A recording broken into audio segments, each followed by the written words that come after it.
जयपुर साहित्य उत्सव आखिरी दिन आज कई सत्राનું આયોજન થયું। સાહિત્ય ઉત્સવમાં લેખકારે સાથે કઈ પ્રકાશન સમૂહ સુ जुड़ेड़ा लोग भी भाग ले रहा है। आज का सत्र Vani bringing Hindi publishing to digital age सत्र में वाणी प्रकाशन समूह अध्यक्ष अरुण माहेश्वरी और एग्जीक्यूटिव डायरेक्टर अदिति माहेश्वरी इन डिजिटल दौर में हिंदी प्रकाशन रे सामे आवाली चुनौतियां और संभावना माथे आपरी चर्चा राखी। समूह एक बहुत बड़ा नाम है जिन्होंने भारतीय भाषाओं के लेखकों के लिए एक बड़ा मंच उपलब्ध कराया है। हमारे साथ मौजूद हैं वाणी प्रकाशन समूह की एग्जीक्यूटिव डायरेक्टर अदिति माहेश्वरी। उनसे हम बातचीत करेंगे कि किस तरह हिंदी के नए लेखक आ रहे हैं और किस तरह का रचनाक्रम उनके द्वारा किया जा रहा है। मैम बहुत बहुत स्वागत है आपका। किस तरह का लेखक आपके पास अभी आ रहे हैं, किस तरह का जो काम इस तरह आपके सामने आ रहा है? धन्यवाद। पैंडेमिक के बाद में बहुत से ऐसी रचनाएं हमारे पास आ रही हैं जो जीवन को नए सिरे से टटोल रही हैं। ऐसी अभिव्यक्तियां सामने आ रही हैं जो पहले कुछ दशकों में नहीं आ रही थी। हालांकि कहना होगा कि डिजिटल माध्यम पर बहुत नए नए प्रकार के एक्सपेरिमेंट्स भी हो रहे हैं जिनके साथ हम कदम ताल बनाए हुए हैं। लेकिन पैंडेमिक के दौरान हमने ये भी देखा कि लोग कालजयी साहित्य बहुत पढ़ने लगे हैं। किताबों की ओर वापसी हुई है लोगों की। मैम इसके अलावा हिंदी प्रकाशन के सामने बड़ी चुनौतियां हैं। अक्सर अंग्रेजी के प्रकाशन के लिए बहुत सारे लोग मिल जाते हैं जो हिंदी के जो लेखक हैं उनके लिए बहुत कम प्लेटफार्म है। उसको लेकर आप क्या कहती हैं? मैं इस बात को नहीं मानूंगी कि हिंदी के लिए कम आज प्लेटफॉर्म्स हैं।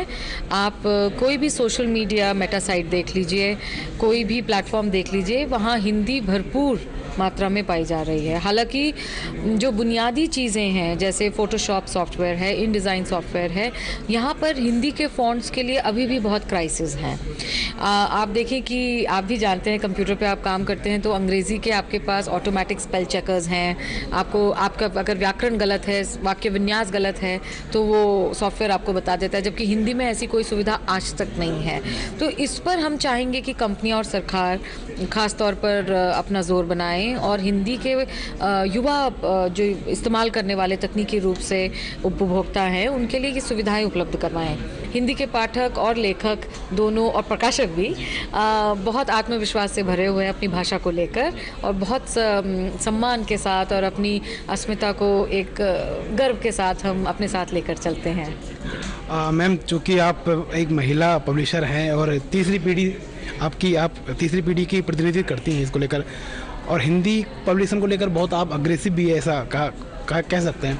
कैसा लगता है आपको हिंदी एक तो पहली इस फील्ड में आपको क्यों आना हुआ?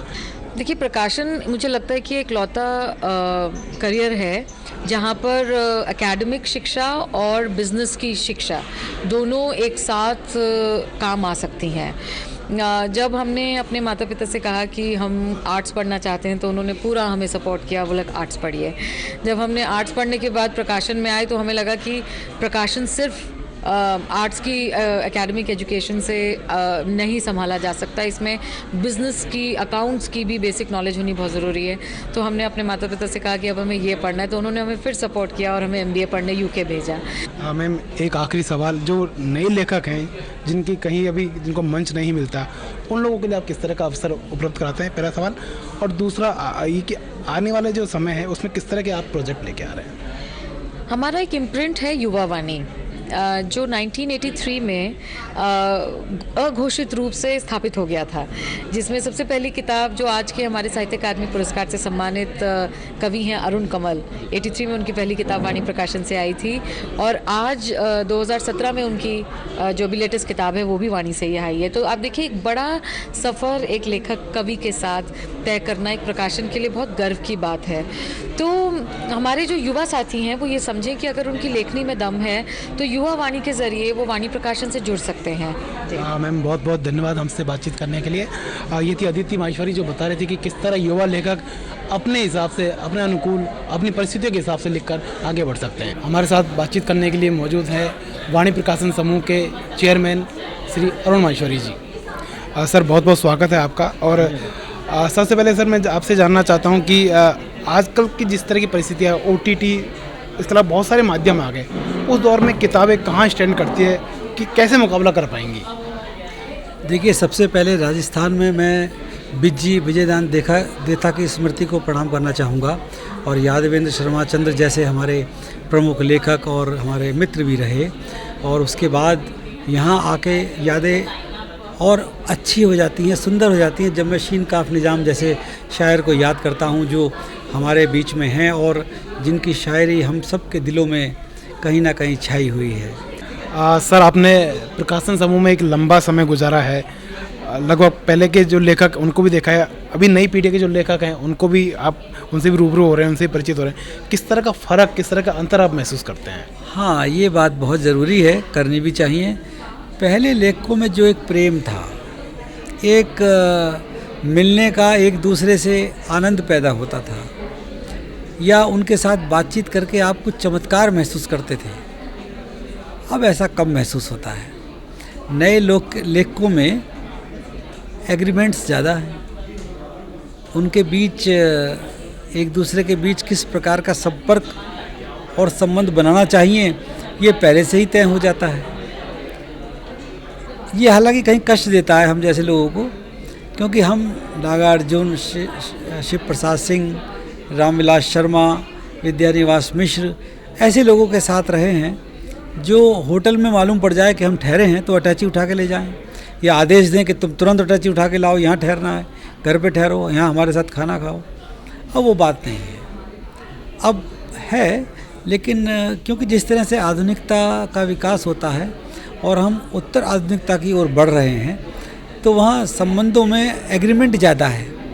आज हम बात करते हैं लिविंग रिलेशन की, हम बात करते हैं पति पत्नी के संबंध जो कोर्ट में तय होते हैं, ये तो हमारे उस समय पे तो नहीं होता था। प्रेम और विश्वास, ये दोनों चीज़ें जब भी ज़रूरी थी आज भी ज़रूरी हैं। हो सकता है इस समय में फिर परिवर्तन होगा और ये चीज़ें फिर आ जाएंगी। सर, एक आखिरी सवाल कि आने वाला समय खासकर हिंदी प्रकाशन का, हिंदी लेखकों का किस तरह आप देखते हैं? देखिए, यदि हिंदी की जो चाल हिंदी असल में ये बहुत लंबा विषय है। हिंदी हमेशा परिवर्तित होती रही है। हिंदी खड़ी बोली से और ब्रिज बोली और ब्रिज भाषा के बीच की हिंदी थी पहले। ये बात है 1980 की, नहीं 1880 की, कि जब खड़ी बोली और ब्रिज भाषा को हिंदी माना जाता था। उसके बाद पार्लियामेंट में बहुत डिस्कशन हुए, एक किताब आने वाली है अभी 1950 से हिंदी को लेकर क्या क्या फाइटें हुई, नेहरू जी, अंबेडकर और किस ने क्या क्या कहा, वो अलग बात है। लेकिन हिंदी का स्वभाव हमेशा बदलता रहा है।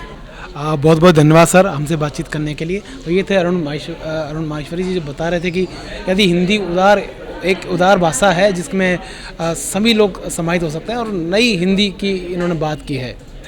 मुरारी गुप्ता, दूरदर्शन समाचार, जयपुर।